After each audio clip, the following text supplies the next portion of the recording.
running kind of slow today, dude. Not the most effective way of using the time there.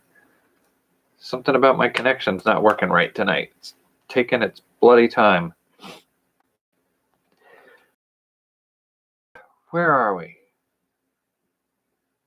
I think we're ready to go. So, So we've been playing at the overworld races.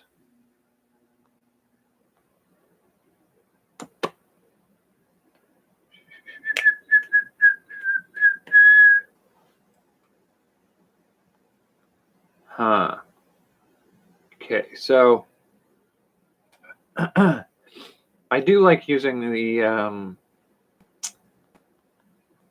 different art styles as sort of thematic elements for the races.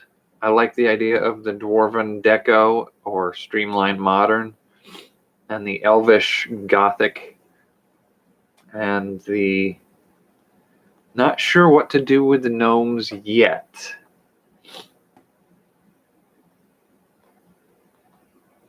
I feel like there's a sense somewhere in there what it could be.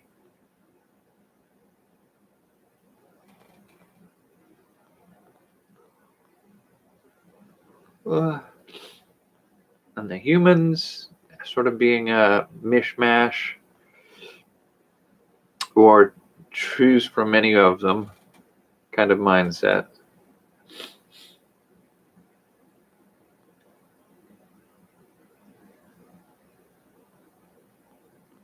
Halflings. I sort of always imagined the halflings to be very shaker-like. I grew up in the chunk of the country where shakers were still kind of something you learned a lot about as kids. So the simplicity and the minimalistic approach with the handcrafted functionality, I think that makes some sense. I did do a little bit of the look through on the ideas of doing the giants, harpies, kobolds, and Umber Hulk as if they were hybrids, and I scrapped it right away. It felt forced.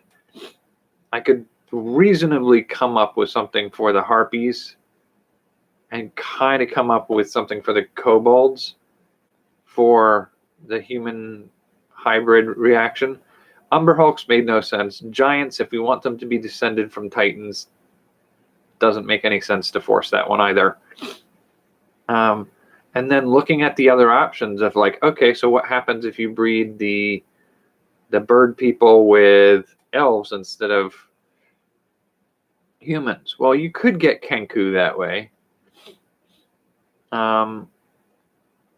But what about gnomes? I don't have a plan or a need for that. And what about dwarves? Like, that's even less needed. And so going to kobolds, like, so what if you bred kobold or a dwarf with a dragon? Like, that's not needed. Gnomes don't need it. So, like, I feel like there's a portion of it there that's like, none of that's needed. It doesn't have to be involved in that process. And so the only thing that was speaking to doing that was the idea that harpies were a crossbreed between a human and a bird person. Didn't need to do that. I don't need to explain it. Harpies exist. That's all we need. Like, they exist. Kobolds exist. And they're descendants from dragons in some form or another. Or larval dragons? I don't know. I haven't cracked that one yet. And Umber Hulks, I really haven't figured out where I'm going with that. Historically, where they come from. Now, I've debated whether or not I want the Umber Hulks to be the result of an experimental process of creating a race. And I can kind of go into that a little bit, but I think I want to change the name of them to something along the lines of the Scarab. I looked at the name for the type of beetles that they belong to, and in their family name is, I think it's Cleoptera or something like that. But the problem is, in Greek, that sort of translates to sheath for wings. And it's meant to be that the beetles have these hard shells over which under which they have their wings. And I don't want my Umber Hulks to be flying. I think that's the wrong path. And I think one of the things that I can do with this is Umber Hulks being owned by the Wizards of the Coast sort of eliminates the possibility of using them too much. And as a player race, I want them to be a race of characters that you can play. So I kind of want to. These are going to be the Scarabs. They're not going to be as big or powerful as an Umber Hulk. So it brings it back down into the playing field of a player character. And they will be called Scarabs or Scarabim or something like that.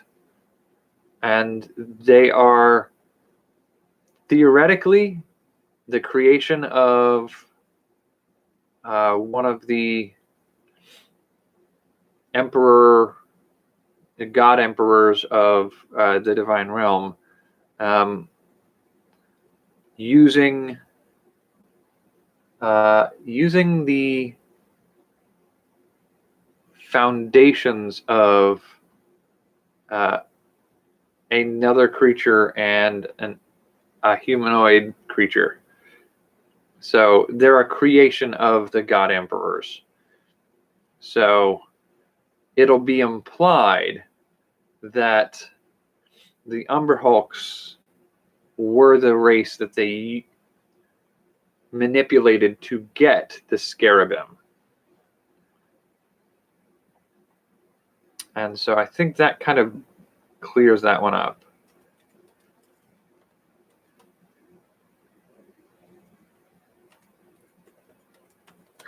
By the Emperor Gods, God Emperors. I don't know why I'm reversing that.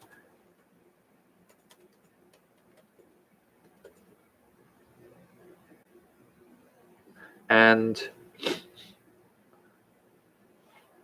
there is sort of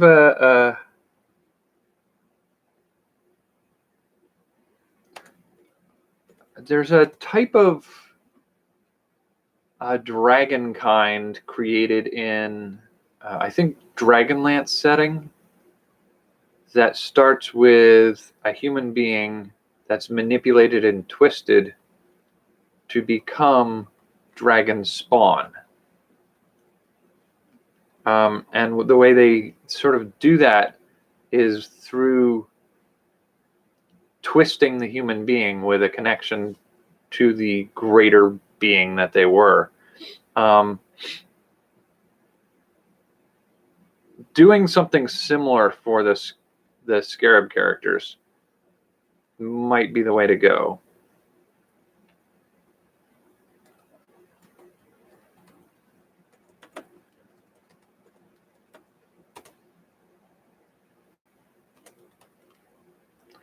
Wow.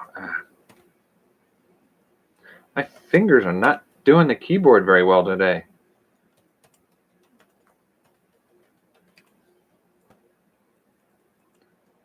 And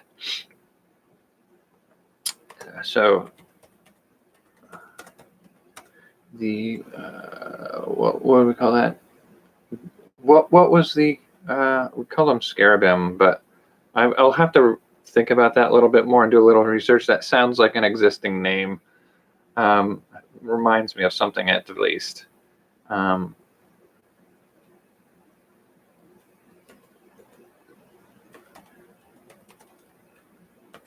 that sort of rounds out our player characters. So having the Harpy, Kobold, and Scarabim, I guess, as a creation of the powerful beings who rule over the kingdoms.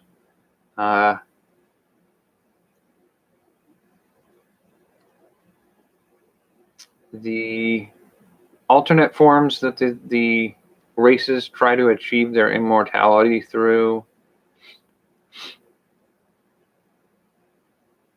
and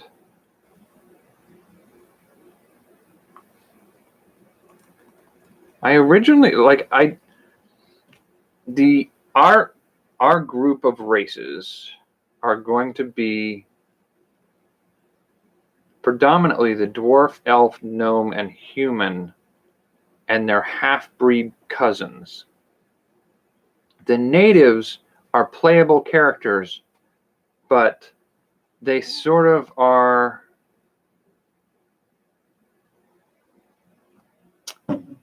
They're sort of a different style of character. They don't have that same relationship with the divinity aspect. So I want to imagine them as being more connected with the ebb and flow of life within the divine realm. So like the dwarves, elves, gnomes, and humans are sort of going to be,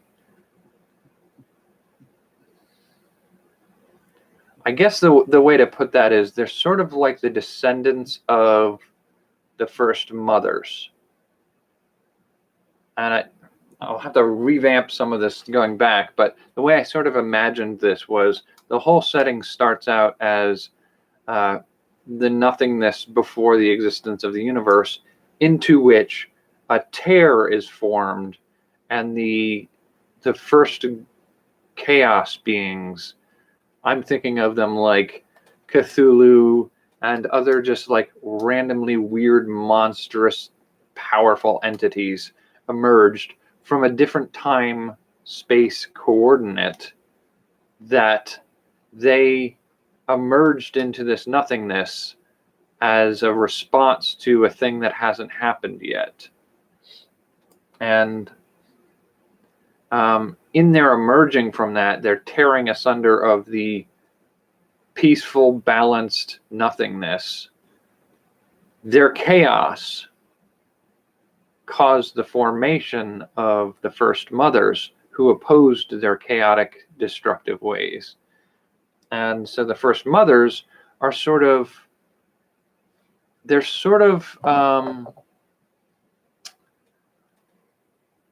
they're embodiments of sort of some aspects of order within the chaos, but they're also going to be the focus of each one of them harbors a world within themselves. So my Medusa world has one chaos, one first mother, who is the one in which those worlds develop, and all the life from those worlds emerges from that world into the divine world through the first mother of that world. So in that sense, the first mothers sort of serve as the doorways between worlds, the world within the first mother and the divine realm. And so I sort of built that kind of concept of that's how things happen. Now, the first mothers may be the most obvious and largest of the consequences of those chaotic beings emerging into and shaping the universe. But there's also the consequence of sort of like spawning lesser beings, not quite the divine, but if the first mothers are living things in and of themselves, there can be lesser living things that are in relation to them. So it's a relationship. It's sort of like the chaos beings and the first mothers could almost be amoebas, and they might join, combine their genetic material, and split again to form 3 amoebas instead of 2. And one of them would be a lesser entity. And so they're sort of like the children of those pairings or those conflicts. Or maybe we could just spell it out as classical Greek mythology oftentimes did things where, like, the blood of a god dripped onto the earth, grew into entities in and of itself. So something to that effect. The conflict between the first mothers and the divine beings, or the chaos gods, would sort of have a consequence in bringing about the native species, because they're not species or races that are native to a given first mother. They were not birthed necessarily by the first mother. They don't belong to another world. Their world is the divine realm. And so they would be the giants and the harpies and the dragon kind and the I think that's really where we start with most of it. I think the scarabim as a created race are sort of different than the harpies, the giants, and the kobolds. And so I feel like if I move the scarabim down to be their own creation thing, created,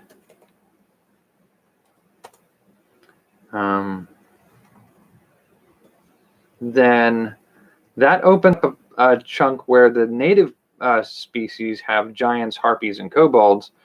I'm usually doing these in sets of 4.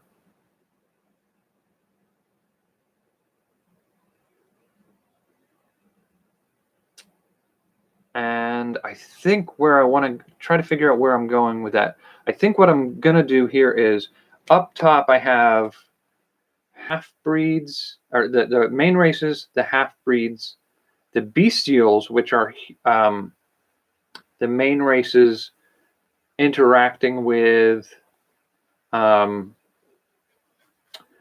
sort of animal. And so you have the centaurs, satyrs, minotaurs, tabaxi, and myrrh, or tritons. And I prefer sets of 4, but that's not always going to balance out right. The chaos children, again, is a set of 5, and that's tieflings, so demonic, angelic, genie, and shifters. I also have changelings, which are doppelgangers.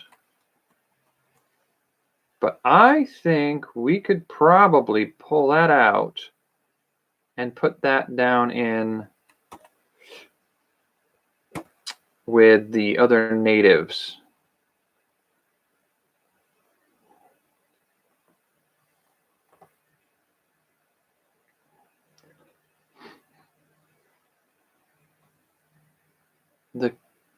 The demonic, the angelic, the genie, and the shifters, which are were people, werewolves, were panthers, and whatnot.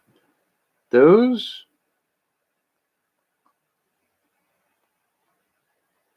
I feel like those are sort of out of place.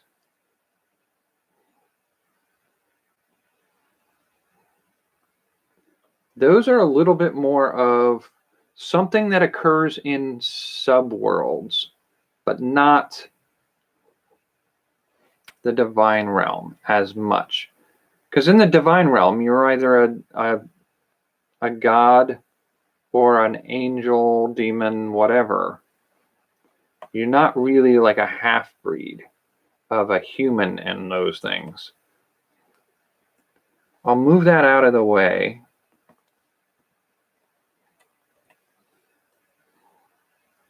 And then, so what we've got there is the bestial half-breeds. I don't know that I'm particularly worried about centaurs, satyrs I do want to include, minotaurs, maybe tabaxi.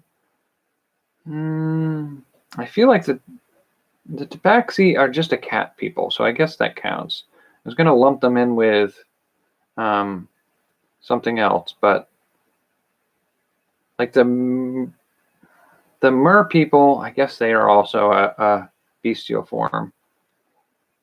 So I'll have to play with that a little bit more to get a sense for where they belong. But what I was going to say was another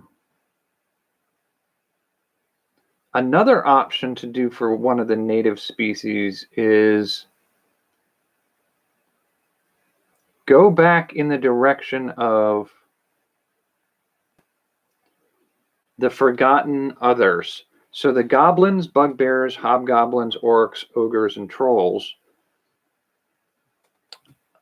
If I pick, it's sort of like looking at it as a metric system on that one, is if you find your gram or your meter and then do step and step down in either direction on those to get the full category,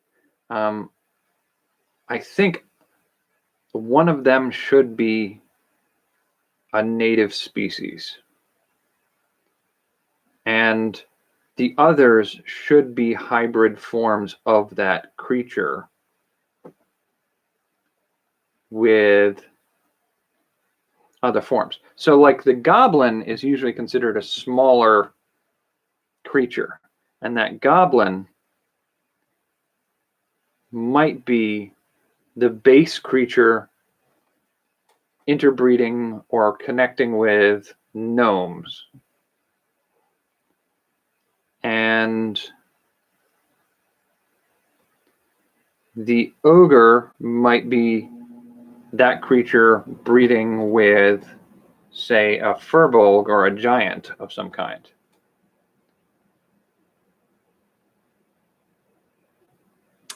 So I think what I need to do is find a way to put that one in there. So I might change the changeling back, the doppelganger kin, to the chaos children, what I tentatively called the chaos children, which are the tieflings and the demonic, angelic, genie, were, and I might even put Dhampir in here too. So those are the half-breed races that don't necessarily have a place they belong in the divine realm, but are potentially character types for sub-realms. So I've got to pull out one of the goblins, bugbears, and I also potentially want to do... Here, let's do that. Let's pull the giants out and have them be the forgotten fifth race for the main races.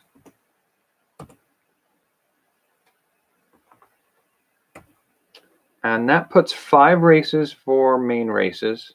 And then the half races, we have furbolg, which are half giants, half elf, halfling, mull, or half dwarf, holderfolk, leprechaun, and alfar. So that's 7 races for that. The bestial races, I want to take a look at a little bit of something there too. So centaur, satyr, minotaur, tabaxi, and myrrh. So we've got 5 there. Doing sets of 5 kind of works. So the native races, I don't know. Do the giants belong there or not? All right, so what we need to do is some form of lizard folk for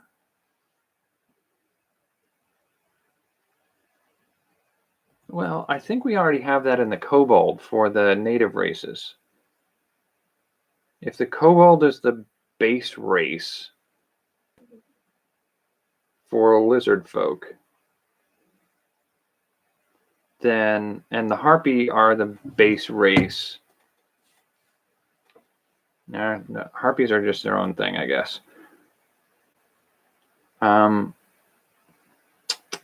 So we need, at that point, we're going to need a goblin base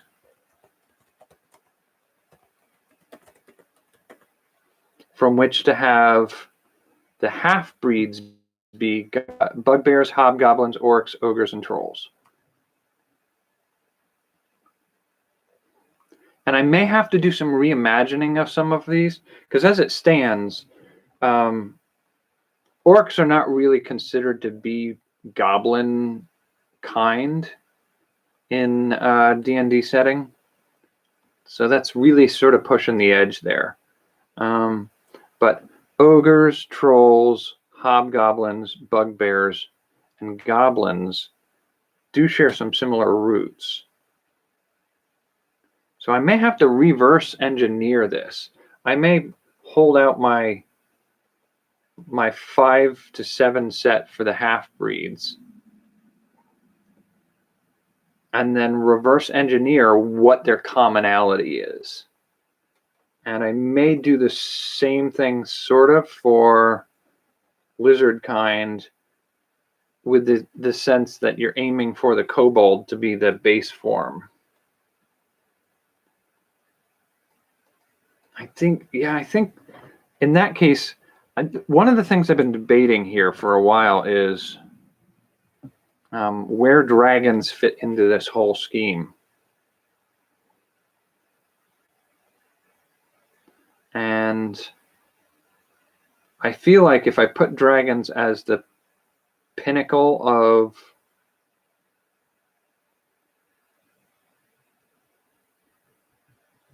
yeah, I might do that, reverse some of that. I may take the kobold out as one of the native races and make them a half-breed of the dragon kind.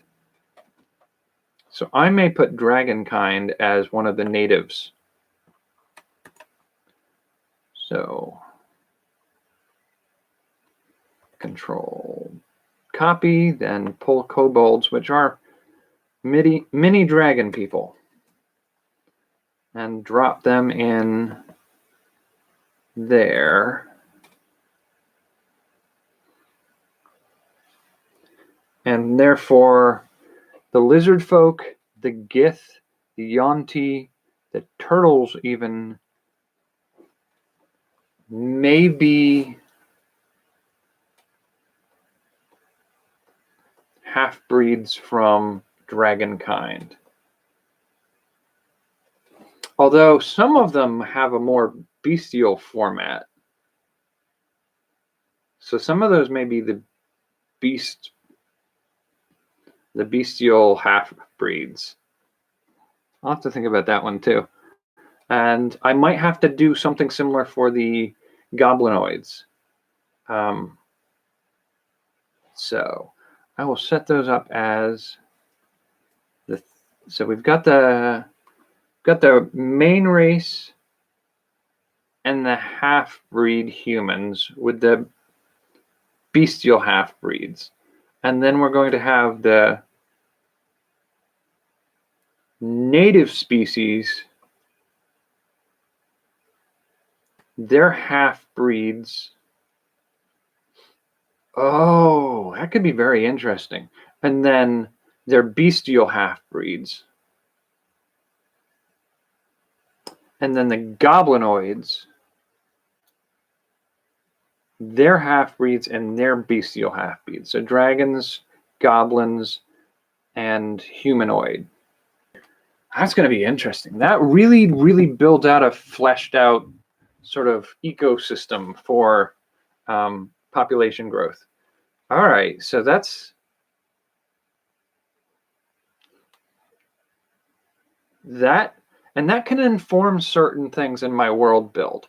So when I'm looking at the possibility of having the natives be a goblinoid, a harpy, a dragon, and a one or two others potentially, what that tends to breed into being is the possibility that the ambition for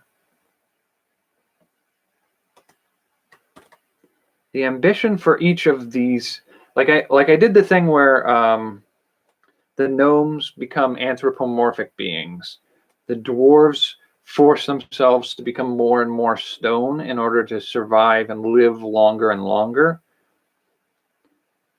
There's sort of an evolution from a humanoid form to a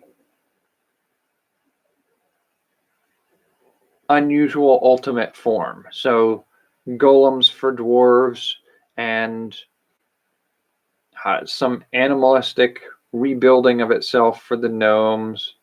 The vampires for the elves, the undying race, and then a couple of those similar options. And if you look at that from the approach of equating them to some of the other races, you end up with the possibility of, say, like the kobolds may want to become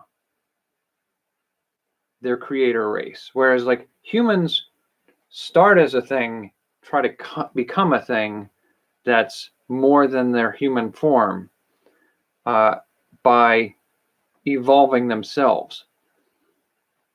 Something like a kobold, which would be like a goblin dragon half-breed or something like that, may actually be trying to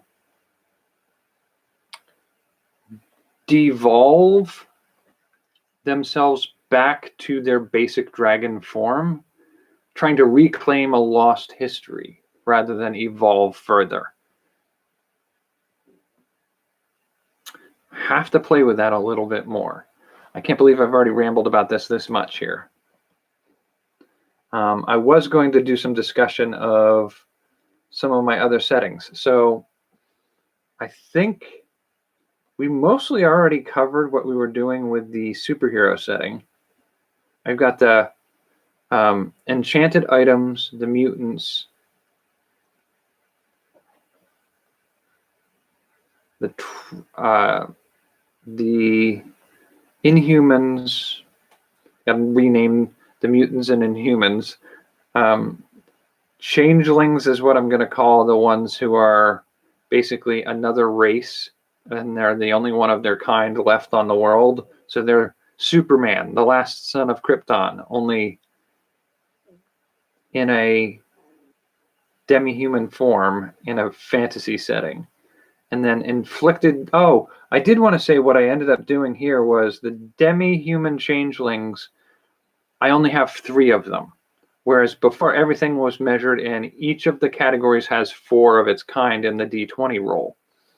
I ended up swapping that a little bit because I wanted to do something a little bit different there. So the demi-human changelings are elf, dwarf, and selkies, essentially a mermaid population, and that fit fine. I couldn't figure out what made the most sense as the fourth option for that one. But at the same time, I was struggling with the inhuman category, where you're exposed to an element that brings out some sliver of a foreign heritage in your ancestry. So somewhere 150 years ago, one of your ancestors interbred with a genie, a demon, or an angel, or something like that. And you carry over a little bit of that legacy that can be triggered and convert you into a superhuman of some kind. And so when I was looking at that, I couldn't do something along the lines of a demonic, an angelic, a genie, and then do something like a werewolf ancestry in your past without also saying a vampire in your past, which would be a Dempir shifter for vampire and werewolves. And so they sort of have to be 5 to that category. Unless I swap out the Dempir and the shifter to be mutants and take the doppelganger or changeling category down into the inhuman form. But if I do that, the problem with that is Dempir and shifters, they are not a mutation you spawn randomly. They're meant to be, Dempirs are the result of a vampire and a human having children. A shifter is really meant to be the result of a werewolf essentially doing the same thing. And it doesn't have to be your parent. It could be your great-great-grandparent or something like that. But somewhere in your line, there is some of that blood. And that blood leaves a mark that can be triggered to empower you to become superhuman at some point. That makes total sense in the inhuman role, I think. The doppelganger could potentially be used in the same way. One of your ancestors was a doppelganger, but I don't feel the need to make it that way. So I'm sure I've sort of upset the balance because it's not evenly distributed anymore. We have 4 enchanted item categories. We have 4 types of mutation. We have 4 inflicted power types. So basically, what I did for the inflicted powers, which would be Spider-Man or Daredevil, I set it up as roll on the mutations table that I built, roll on the psionics table that I built, roll on the monster, class, or race features table. So the D&D Dungeon Master's Guide has sort of things like if you have an orc character, it says orcs are given the ability to go into a rage at a certain point and rise up, and so do barbarians. These are class features. So having that table of the different things that different classes or races or monsters can do is just as easily a table that you can roll on to assign a power to your character. And then the 4th category for that one would be cantrips, 0-level spells, ones that don't cost you anything to cast. And so, like, each of those has 4 categories. But the demi-humans have 3, and the inhumans have 5. It sort of throws off the even balance, but I'm okay with it. Still equals out to 20. You roll a d20, and it's sort of like the way I have it set up right now is you roll a d20, and if you get a 1, it's a type of weapon or tool that's enchanted and is what you draw your power from. Thor's hammer, stuff like that. You roll a 2, you're an elf. You're a changeling. You're the last elf left to be raised by human parents as a changeling. Number 3 is one of your ancestors was a genie at some point, and you have a trigger event that can bring out that aspect of your heritage.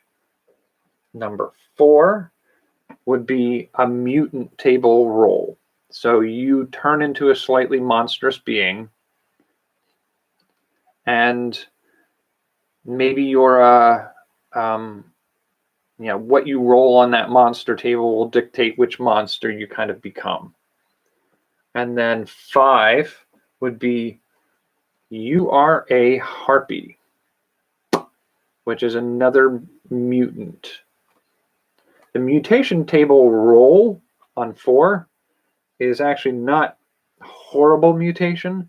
That's a mutation table roll. That's an inflicted power. That's a Spider-Man power or a Daredevil. So you can have an effect that mars you in some way, makes you blind or deaf or something to that effect. But it's not going to be on the same level as you turn into a harpy. And then number 6 is now a wearable, a clothing, a cape, or some other kind of enchanted item that grants you a power. So again, it's similar to the weapon, which is 1. And then you go through like that. You're a dwarf, a tiefling, roll on the psionics table. You're a mutant that becomes a shapeshifter, which is a doppelganger. And then the next one is maybe a book or cards or something like that that grants you a power. And then you could be a selkie, a mer person, and that's your changeling relationship. The inhuman one would be angelic. You roll for a monster race or class feature. So that's, again, a power like a Daredevil power, but not necessarily requiring you to turn into that monster. And then a troll, you are a monster. You've become a monster. You have troll abilities. And then the next one is another item. These are some form of gem or jewelry. A Green Lantern's ring, the ruby that the Juggernaut has. The next one would be Dampier. And the one after that would be a shifter. So you have the wearer and the vampire descended people sort of right next to each other. It's unlikely that you're going to get 2 of those in the same campaign, but it's possible. And then next one is cantrips. So spell-like ability. That's inflicted power. So Spider-Man, you're exposed to a spell, and somehow it gets enmeshed with yourself, and you become an empowered being with the abilities of that spell. And then the very last one I have here is a mutant, and you mutate into a half-human, half-dragon, essentially. And so each one of those is set up. You'll notice that, like the weapon, the item-based powers, the enchanted items, and the inflicted powers are both things that would benefit from rolling on a table to learn more about. Now, you don't have to roll on those tables. You can pick from a list if you want to build that way. I just feel like adding a random element is kind of a fun way to do that. So I did a little tweaking of some of that. 3 of those 5 categories they tell you right out the door what you are. 2 of those categories require rolling more details or picking more details. I might let players just pick if I do a first round of this game, just because, like, having everybody roll and then pulling them aside and telling them at a certain point, or maybe when it comes time, yeah, actually, there are ways to do that in the story. So if you're going to turn into a mutant, or you're going to be an inhuman, inhuman aspects should be a matter of your ancestry. Somewhere in your ancestry, it's pre-decided what you're going to be. The demi-human changeling, that's already decided. The mutants are going to be pre-decided with that 20-sided roll. The enchanted item and the inflicted powers are going to be the one that has to be figured out. Now, in gameplay, having the characters trigger an event that grants them a object that grants them power. Like, you have to fight an evil boss and they have this item. You gain that item, you gain that power. So that's a story play element where you don't necessarily have to roll it on a table. But the inflicted powers like Spider-Man and Daredevil, those are going to be things that they should sort of have an element of randomness to it. Excuse me. Oh, golly. They should have an element of randomness to them. But they could be done in story elements as well. Whereas, like, you make it an event that triggers you to develop a power. But what power you develop may be related to your circumstances at the time. So say you were being beaten up by bullies and you were trying to run away from them, and you trigger your ability, your speed and dexterity scores may jump surprisingly high. So your power will be running and jumping in a way that most humans couldn't do. And maybe even climbing to get away from them. So you could get Spider-Man's jumping and climbing abilities, or the Flash's speed. And that's triggered by the events you're going through at that time. So that might be up to me as the DM to decide that's what you get at that point. Now, in order to have that necessarily be the case, I either have to pick a moment which I think grants a power that's appropriate to the character for that character to go forward, or I have to kind of have a mechanism in play that dictates when something goes and triggers their mutation. So a stressful moment, you roll the dice and just like, yeah, there's a lot of stress going on in the story at the time, but is this a triggering moment? 50-50 chance or something like that. But I feel like there are ways to narratively do that, and I think that could be a fun way to do it. So the tables that I built for the mutations and the enchanted items, they don't have to be used as a random roll table, but they can be.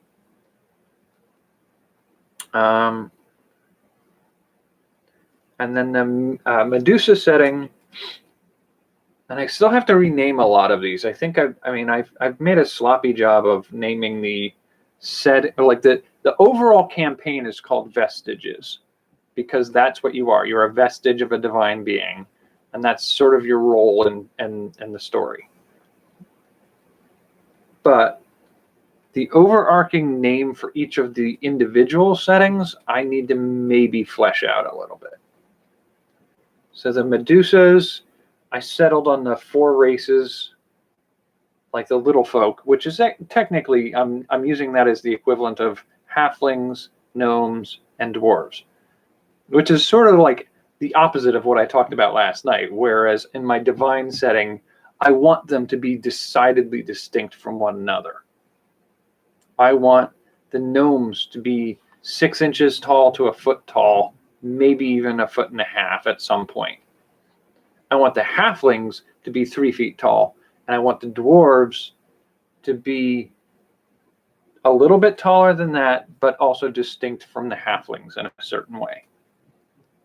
And so I want them to be distinctly different races. But in this case, in the Medusa setting, they're sort of just being lumped together. Now, I could further expand that out a little bit because I have the equivalents in the Medusa races as human, elvish, and the other two races for the divine realm would be dwarf and gnome. But I have the little folk as one category. I could have the halfling group of little folk be the equivalent of the elvish Medusa. This is very confusing, I'm sure.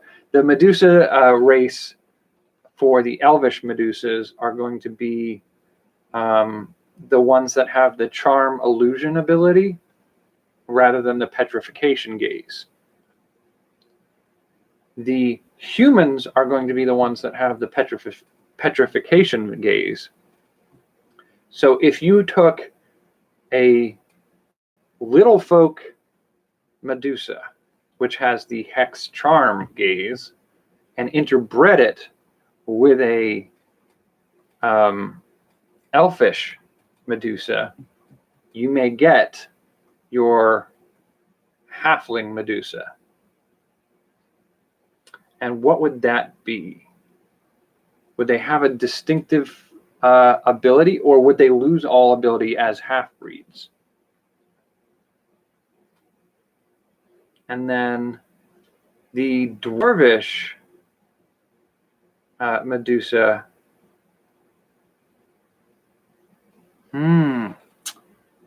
I'm wondering if that's one of the other things I need to play with a little bit. I could play with that again to make it fit the category of the divine realm a little bit better.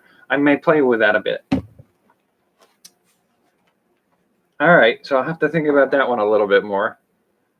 And my zombie apocalypse setting, as we're running towards an hour now, my zombie apocalypse setting, I did adjust the numbers like I talked about last time we talked about this setting, where you are at the infection being 5 of the numbers that you could roll on a d20. But you have the ability to control the infection in others being 7 of the numbers you could roll on a d20. And then you have a shared partnership with the infection as it happens, and you reach an equilibrium, a balance that you share with one another. That's a 7. But there is that one remaining number you can roll on a d20, a nat 20, that is, you are immune to the infection. So I feel like that's a playable set of circumstances. And at that point, that's the one that's most ready to go. It doesn't need much more tweaking. I need to do a little bit more of the history of the world, where the infection came from, the nature of the adventuring peoples, and the conflicts involved in that setting. But that's really more of the storyline. The world is built. You've got a world that's post-apocalyptic. You've got these infected beings that are monstrous beings. You have a sense of the nature of that infection. And you have a understanding of the mechanics of how you can be relating to that infection. We don't need much more than how you build the story set in that setting. And you could, as it stands right now, you could take this premise, slap it down, have everybody roll a demi-human or a human race, play characters with each of these abilities, and not worry about the rest of the setting of Vestiges being involved. So you don't have to worry about the relationship of the divine realm, the conflict going there, or the Medusa world, or the superhero world. If you didn't include any of that, the zombie apocalypse is the most ready to go.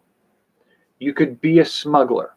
You're in a city, a refuge city, where people support and protect each other from the roving zombies and bandits who are out there taking advantage of people traveling. And you are trying to smuggle things from one city to another without getting caught by any of those forces out there. That's all you would need. You've got a completely playable setting there. And as you play that, to know that there's the possibility that your character is either immune to the infection, can bond with their infection to the point where it becomes a power, can control other infected, or your character secretly is the infection on somebody. Having that element playable on a character, that works within the setting. That whole setting's ready to go. You can do something with that setting. The Medusa setting still needs a little work. The superhero setting, I think we're pretty much ready to go. I can set up some characters and circumstances that can trigger mutations or grant magical weapons to somebody. But other than that, you might be able to just play that setting too. The Medusa one, I think, is the one that requires the most work right now. And to a certain degree, the Divine Realm has some holes that I need to spackle over and work through. Because other than that, we're halfway finished with this. And this is just the first Divine Realm and 3 subsequent realms. There is the potential to plug in whole other settings. You could do an Eberron setting. You could do, I have a list of, I think I had 6 more settings that I could tidy up a rule set for and plug in and play. And so you could have hundreds of worlds that you could visit. And I think that's the other thing I need to work on with the Divine Realm and the overall architecture of all of this is the things I had to do to get the zombie apocalypse setting and the superhero setting to the point where they're playable settings by themselves, but they also plug and play in with the Vestiges campaign. The things I had to do that, I need to build a template so that you could take your favorite Harry Potter novel or a RoboCop movie or something like that, and just see, like, how can I take that and adapt it to be one of the worlds of this Vestiges campaign setting. I need to build that template, that thing you can form some existing piece into your campaign as one of the worlds that you can get to. Because ultimately what I'd love for to happen with this gameplay is you start out in the Divine Realm, you have adventures as a character there, you uncover the secret that this is actually a Divine Realm and you are a god, and there's a conflict going on that threatens to destroy all the divine beings on that realm. And in the circumstances of that conflict, you are shattered and sent out into your vestiges, the individuals of your components, your organs, your pieces that are individual living beings on different worlds. And as you do that, you could go to any new number of worlds. But within that whole universe, there are a certain set of truths that bind them into a whole universe. So that includes the D20 table that you roll to see what kind of powers you have in which setting you're in. So having a system that says you have powers within the setting that you're in, how to decide what your powers are, and have them be a mystery to you until they happen. Those are important things to have. Having a mechanism for moving from the divine realm to the mortal realms to the divine realm again, that's an important thing to have. Having the ability to move between two mortal realms, that's an important thing to have. And have it as a template that you can lay over any of the individual campaigns that you introduce. So maybe you're a fan of I'm trying to think. I've used a lot of the settings that I'm fond of. Trying to think what books I've read recently. If you were to do a Star Trek universe and you wanted to plug that into this setting, what you'd want to be able to say is, in this setting, you may be any number of different alien races from Star Trek. Each one of them has special advantages. These are your powers. So build a base list of the different races you want to have in your Star Trek campaign and the abilities that each of them can manifest. Roll on a D20 table or pick, if you want, which one you're going to have.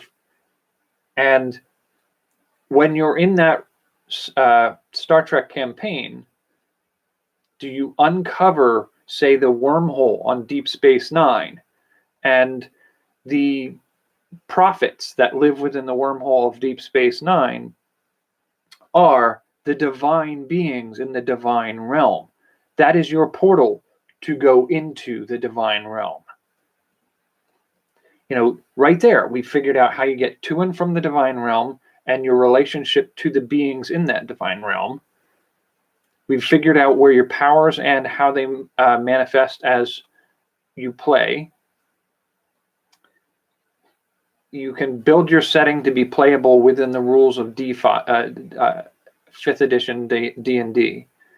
The only thing we have left to really figure out on a template like that would be to figure out how you might get from the Star Trek realm to the Medusa setting, both physically and non-physically, because those are two things I do want to do. It would be fun to have Klingons show up on the Medusa setting. It would also be fun to have Worf from the Enterprise show up as one of the types of Medusa that you can be in that setting. And his mind in that body trying to figure out how to shift back to where he thinks he belongs. That's doable. I just have to figure out how to finish off that template so that you could plug and play Star Wars, Star Trek, Serenity, or Firefly, Lord of the Rings, Harry Potter, the Dresden Files. What else is there out there? Dark Crystal. If you wanted to do a Dark Crystal setting, there should be a way to totally do that. And it's like, so I got to figure those mechanics out. And then I got to figure out the specifics of the Medusa world mechanics that I need to tweak a little bit, and the Divine Realm world. And once I've got that and the travel between them all worked out, I think we're pretty much ready to go for play testing. I may do some in individual adventures, like one-shot solo play adventures.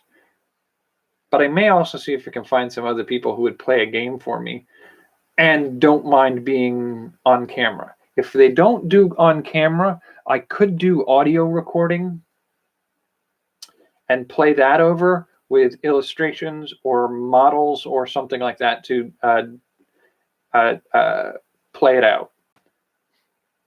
But even if I can't do that, I could do sort of like simple mapping and storytelling. So I can tell people what happened in the latest adventure, sort of like a documentary about the characters that are playing. So those are all options to go, but I do really sort of want to play in this setting now. I want other people to play in this setting, and I want to tell stories with them about it. But for now, we are past an hour by almost 5 minutes here, so I should get going. I may not be able to make it as well tomorrow night, but I should be able to try. My goal is I'm leaving work, whether or not they tell me I can leave. I'm walking out that door when my shift is over. They're not going to rope me into another shift. And when that shift is over, I'm going down to the makerspace. I'm going to try to meet up with some other YouTubers in the area and do some networking with them. And then I may be able to get back here in time to do another follow-up video for discussing some of this. I'm hoping to, because I'm really getting into this, and I hate things getting in the way of me discussing and exploring and expanding on this more. So I guess I will catch you later. Thanks for joining me. Take care and have a good night. Wow, feels warm in here. I might be coming down with something.